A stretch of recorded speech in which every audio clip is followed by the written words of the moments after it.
Here's the problem. One dimension of a cube is increased by 1 inch to form a rectangular block.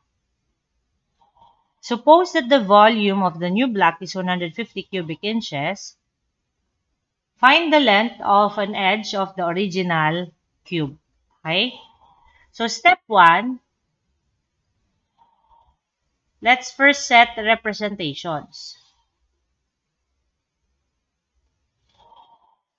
According to the problem, one dimension of a cube is increased by 1 inch. So, para ma-represent mo yung next condition mo, hanapin mo muna kung asan ang root mo na i-represent mong una. So, based from the problem, ito yon. Yung, sabi niya, one dimension. So, ito muna. One dimension. Ito. Okay? So, si one dimension, i-represent mo siya as x. So, let x be the side of the cube. Next, one dimension of a cube is increased. The word increase, in algebra, if you will be rewriting it as operation, ang increase ay addition. Tama? Increase by ilan? By 1. So, anong i-increase mo daw by 1? Ang i-increase mo by 1, yung one dimension ng cube. So, ibig sabihin, that is let x plus 1 be the length. Kanino length yun? Ito, to form a rectangular block. So, kay rectangular block yon, length of the rectangular block. Okay. Next, step 2. Step 2 is find for given. Asan ang given mo dyan para ma-deal mo yung problem? Step 2 is your given. According to the problem, suppose that the volume of the new block, yung rectangular natin, is 150 cubic inches. 150 cubic inches. Okay? So, yun lang ang given natin. Now, find the length of the edge of the original cube. Now, to find the edge of the original cube, we have to, step 3, we have to sketch. Kung babasahin mo ulit yung problem, marirealize mo na yung problem, it has something to do with geometric figures. Now, kapag ang problem mo ay may kinalaman sa geometry, ang pinakamabilis na paraan ay i-sketch yung tinutukoy sa problem. Okay? Next, one dimension of a cube is increased by 1 inch to form a rectangular block. So, dalawa ang figure na involved dyan. Yung una, meron kang cube. Yung pangalawa, magiging rectangular block na yung cube mo. Okay? So, sketch muna natin yung cube. Magaling kasi ako mag-drawing kaya nag-ready na ako. Okay? Okay. Now, next. Now, let's deal with the properties of a cube. Alam natin na ang cube, kung i-open mo siya, ang kanyang mga base shape is square, should I say. Again, kung ang cube, given a cube, a three-dimensional figure, ang base shape niya ay square. Ano bang property ng square? Sabi niya, ang square daw ay may pare-parehong sides. Tama? So, kung ang cube nanggaling lang sa square, ibig sabihin, all the sides or all the edges of a given cube are the same. Correct? Sabi ng representation natin kanina, dun sa representation natin, let x be the side of the cube. Tama? So, let x be the side of the cube. So, from here, sa isang side ito, mula dito hanggang doon, edge to edge tayo, corner to corner.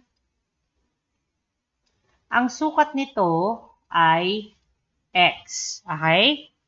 Next.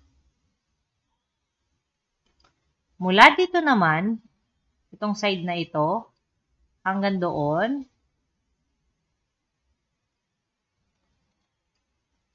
Ang sukat din niya ay x. Okay? Now, mula naman dito sa corner na to, at saka doon sa corner doon, ang sukat din nito ay x. Bakit pare-pareho silang x? Kasi yung given figure natin ay cube. Okay? And lahat ng edges ng cube ay pare-pareho ang sukat. Okay? Now, next.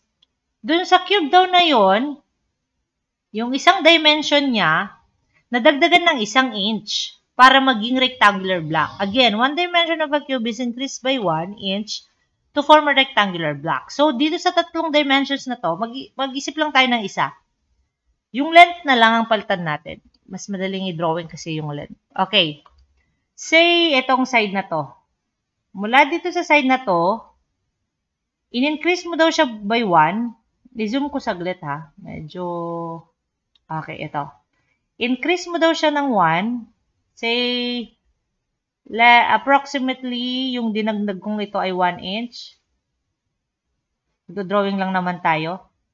So, ito. Nadagdagan daw yung dimension na ito. Okay? Itong nadagdag na ito, mula dito hanggang doon, ang nadagdag dito ay 1. Okay? Kung nadagdag dyan 1,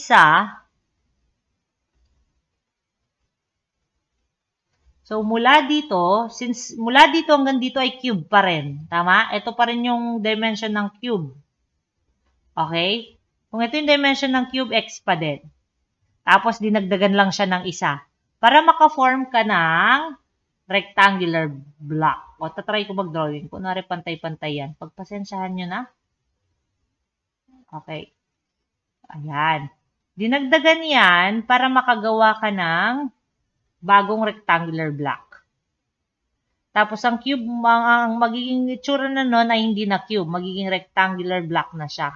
Okay. Parang ganun yung figure niyan. Okay? Yan. Pinakita ko lang.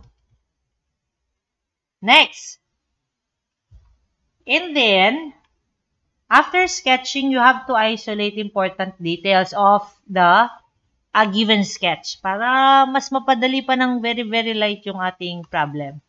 So, you have to isolate. Pag sinabi mong you have to isolate, that means ihiwalay mo yung information na kailangan mo lang mula sa drawing. Okay? So, itong side na ito, ayan, ito.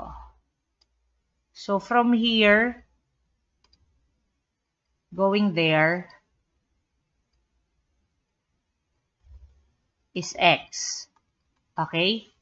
Since we are dealing with 3-dimensional, anong dimension ito? This is the height. Okay? Next, ano pa yung isa natin? We also have this part or this dimension. And this dimension is the width. So, mula dito hanggang doon.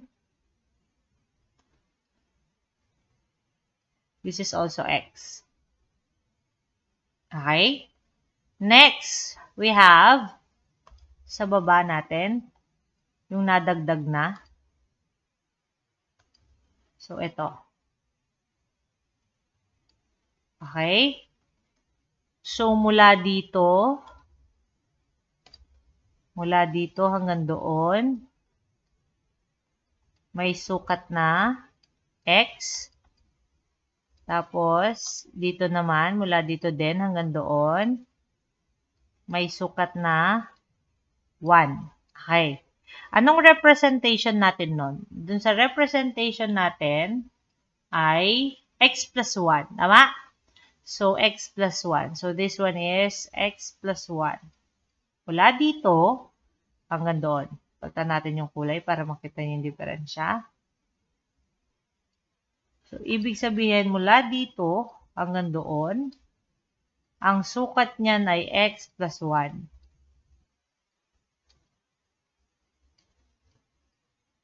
Okay? Next, if this is the width, this is now the length.